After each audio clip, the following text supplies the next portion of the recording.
Hello, welcome to my channel. Today we have missing Glenda Diane Quisenberry, and she's been missing since June 1989. This is Cairo, Georgia, Grady County, which in the south there's no telling how they pronounce it. I haven't been there because some of the names are pronounced different than you would expect. And this says she was missing from Thomasville, Georgia, and those are just 19 minutes apart. And one of them doesn't give a height, and the other one says she was 4'10". But I don't know if she was 4'10" or not. I couldn't find any Jane Does that were 4'10", but I put a bunch of Jane Does in the video anyway, so you will see them. Brown hair, blue eyes, defective right arm, burn scars on legs, a bullet wound scar on her shoulder. Okay, she was last seen in Cairo, Grady County at a shelter for battered women. Witnesses say she was being carried away over the shoulders of her then boyfriend. Why didn't somebody call the police? Why didn't the police stop her? Why were people just watching? Why didn't anybody stop him from doing this? This is supposed to be a women's shelter. Was she supposed to be safe? And he drug her away and nobody stopped this? So really, she has no place left to go, right? And then her daughter, with whom she was in daily contact and was pregnant at the time, has not heard from her mother since then. Her sister or sisters hasn't heard from her either. They were in constant contact with her, and nobody's heard from her since. Her boyfriend at the time was the last person to see her. He said she was intoxicated and passed out, and he went to get something to eat, and he came back and she was gone. Now, who's going to believe that? I don't know. So, yeah, I don't know. So the trailer was on Carter Road near Stewart Road, and maybe the trailer was in the other city. Anyway, her family reported her missing in August. That's 2 months later. Her boyfriend was arrested in May 2009. It is alleged that she was beaten to death, although her body has never been recovered. And so in here, and I don't think there's a Nameless case, but I'm not sure there might be. Okay, so here's the Charlie Project, and it says, it doesn't give a height or weight. It says blonde hair. It says she was last seen in Thomasville, Georgia, sometime during June of 1989. They saw her boyfriend, Jerry Robert Hobbs, carry her over his shoulder at a shelter for battered women. Hobbs later stated they were in a trailer on Lost Arrowhead Lane off Carter Road near Stewart Road, and Quisenberry got drunk and passed out. He left. He came back and she was gone. She's never been heard from again. Her loved ones reported her missing in August 1989. Her daughter was pregnant at the time. They kept in close contact. She was in regular touch with her sisters. Her family believed that she met with foul play. There was a history of domestic violence between the two of them. Well, that's probably why she was at the battered women's shelter. The investigation into the case was reopened in 2009. They found blood in the trailer she disappeared from. Hobbs was arrested. He was charged with a murder. He told the police he wouldn't confess. He told the police that whatever happened between him and her was between him and God. In June, however, the case against him was dismissed for lack of evidence, and he was released. He moved to the state of Washington, and now he is deceased. Foul play is suspected, and they have not found her remains. And then there's an article. I don't know if I can read it or if it's going to be choppy because of all the ads. And that usually makes my voice go in and out. So this says a relative of a woman for 2 decades think a well might have played a role in the disappearance. The missing woman, Glenda Diane Quisenberry, described a well to a relative and a frightening experience there shortly before she went missing. Maybe he was going to drop her in the well or something. On Tuesday, lawmen conducted the fourth search for her remains in recent months. County crews preparing a dirt portion of Egg and Butter Road for paving discovered an old deep well on a private property where a house had burned. Jerry Robert Hobbs lived at that site at one time, said Pascal Autry, Thomas County Sheriff's Office investigator. Hobbs, the person last seen with Quisenberry, was taken into custody in Texas in May on a murder warrant issued in Thomas County. In June, Thomas County Chief Magistrate Andy Seary dismissed the warrant, citing insufficient probable cause. That's a little way from the location where we first dug, so they thought her body was somewhere in that area. But the house burnt. Cadaver dogs used in the searches have come up with nothing. Another search site took place on land Hobbs owned 20 years ago off Stewart Road. Autry said Hobbs, following his release, is believed to still be in this area.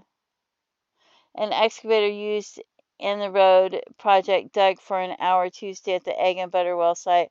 We found nothing but mud and water and clay, the investigator said. And so here's the Jane Does. This is the closest one I found to where she went missing. And these are far away. None of them's 4'10".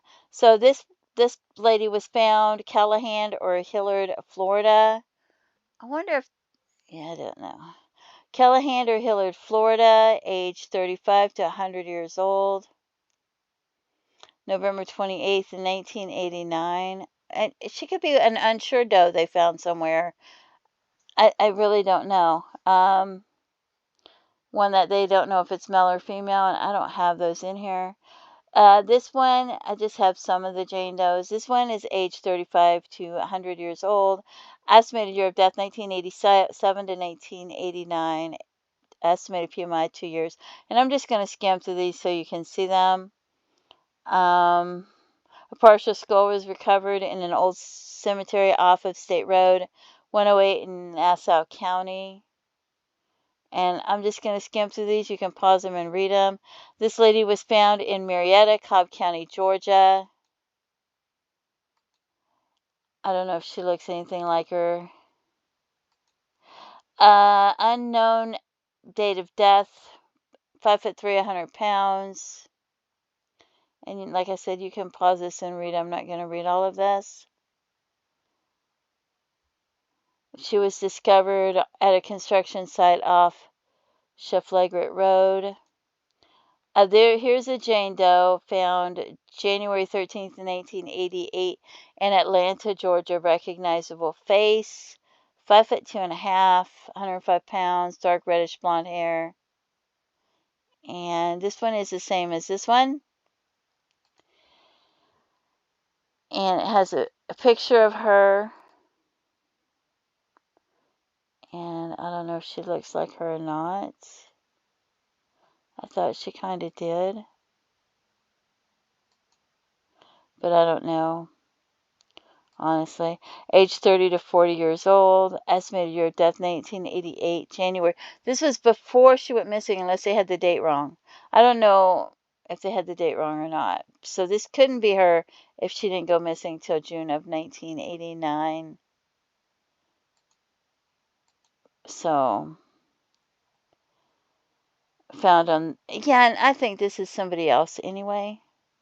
But like I said, you can pause it and read it, because I don't want to have tunnel vision and think, oh, this has to be somebody else, the person that I think it is. So I'm leaving it in these videos. This one kind of looks like her, but this was not till March 7th, 1989. So if they have the date right, where is it? That can't be her if they have the date right.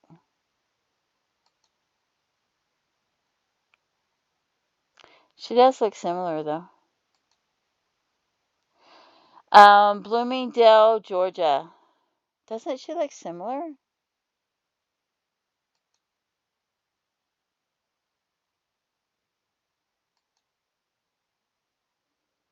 Maybe it's just me. No, it's not. She does look a lot like her, doesn't she? And she does. But I would think that, sometimes I think that, I'll see it somebody else and think, oh, it looks similar. But she has that ring, I think, that has KES on it, though. Okay, 5 foot tall to 5'4", 100 to 135 pounds. Hair color is naturally brown, but was dyed a lighter color. Front tooth was chipped at both corners, but that could have happened if he was hitting her or something or dragging her around. She wore a 10-karat gold ring with a diamond bearing the initials KES. The ring was a size 6 and worn on the left hand. The victim's skeletal remains were discovered in a wooded area by the interstate in Bloomingdale, Georgia, March 1989. There were 22 rounds from a .38 caliber gun, and that reminded me of that lady having that gunshot wound in her shoulder. Anyway, requiring the weapon to be reloaded 3 times in a circular pattern around the remains, leading investigators to believe the murder was personal. One bullet had shattered one of her kneecaps. Her official cause of death remains undetermined, but the case is considered a homicide. She is not believed to be from the local area. And did it shatter her kneecaps before or after she was dead? And then we have this Jane Doe found in North Carolina. And like I said, I'm not going to read all these. I'm just going to let you pause them and read them if you want to. Located in a wooded area by local hunters near Bear Creek Road, Stewart Point Road, December 2nd, 1991. They stumbled across the skull while looking for raccoons. Investigators believe she died in the fall or winter time, most likely between 1989 and 1990. And so, let's see who else we have. We have this Jane Doe found in Shively, Kentucky, and I thought she looked very similar to her as well. She was found July 22nd, 2005. She could have estimated year of death was 1990 to 2005, so she could be almost anybody aged 20 to 40 years old. Bones were discovered during a demolition of several outbuildings by a bulldozer. Brown hair. They only found short shards of hair on the skull, so it looks like she may have had short hair. We have a Jane Doe found in Miami, Florida in 1994 and found in a wooded area. Jane Doe found another one in Miami, Florida, found in 1997 at the bottom of a canal. Jane Doe found in Palm Beach County, Florida in 2005, but I don't think that looks anything like her. Let's see. And there's some pictures and where the Jane Doe was found. And one more Jane Doe found in Oklahoma. Estimated year of death 1985 to 1989. Blunt trauma to the head. That is very far away, though. So if you have any information about what might have happened to her, please contact authorities. Don't forget to pray for her family and her loved ones. Feel free to leave comments and have a blessed day. Bye-bye.